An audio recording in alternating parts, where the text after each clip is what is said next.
السلام عليكم ورحمة الله وبركاته. ازيكم حبايبنا؟ عاملين ايه؟ يا رب تكونوا بخير وسعادة وسلام. الحمد لله رب العالمين. النهاردة زي ما احنا شايفين كده حاولت كده انقذ ما يمكن انقاذه في الشقة والمها كده شوية عشان برضو النفسية تبقى كويسة، على الرغم ان انا امبارح كانت نفسيتي صفر خالص. بس هنقول لا قدر الله ما شاء فعل. الحمد لله رب العالمين، وربنا يصبر قلوب الناس المتضررة، وربنا يستر عنا جميعا في الزمن اللي احنا فيه ده. طبعا الدنيا هتمشي مش هتقف يعني.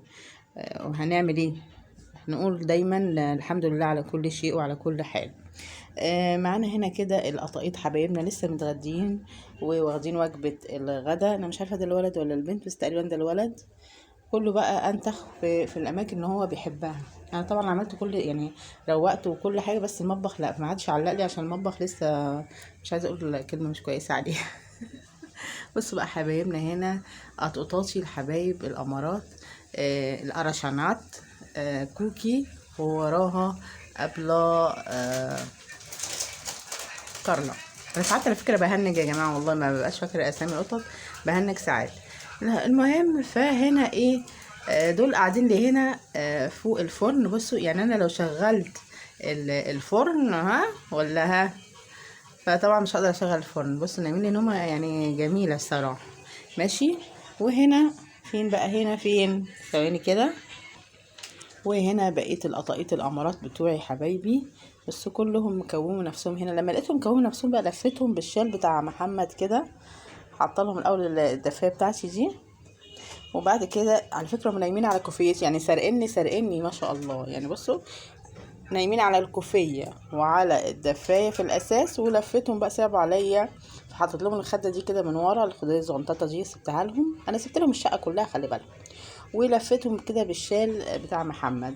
بصوا، وامل من الله سبحانه وتعالى ان الولد والبنت دول يخفوا بسرعه كده. هو يعني طول ما الدنيا لسه شتاء وساقعه، طول ما هم يفضل عندهم دور البرد ده، فربنا يشفيهم يا رب ويعافيهم. ونايمه في وسطهم البنت ما بتحبش تنام. دي البنت بقى البيضه دي، البنت بوسي ما بتحبش تنام مع اخوها، ما بتحبش تنام لوحدها. اروح اشوف من على الباب واجيلكم.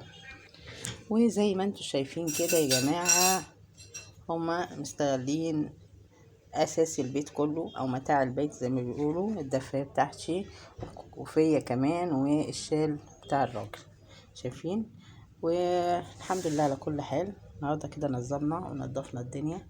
وكوكي اهي بصوا نايمه هي وكارلا، نايمه هي وكارلا على الفرن. مش عارفه ايه النومه الغريبه دي يعني نومه غريبه. بصوا كارلا نايمه ازاي، نايمه فوقيها. شايفين؟ يلا مش انا قلت كده ايه، امسي عليكم النهارده واوريكم كده احوال قطاقيط حبايبنا. بالمناسبه في قط جديد بس بره بقى، لو عايزين تشوفوه خشوا على قناه قطط في مطبخ رباب مرشدي، وانتوا هتلاقوه قاعد بره قدام الباب يعني. يلا سيبكم على خير بقى، لايك واشتراك وكومنت، واستودعكم الله. السلام عليكم ورحمه الله وبركاته.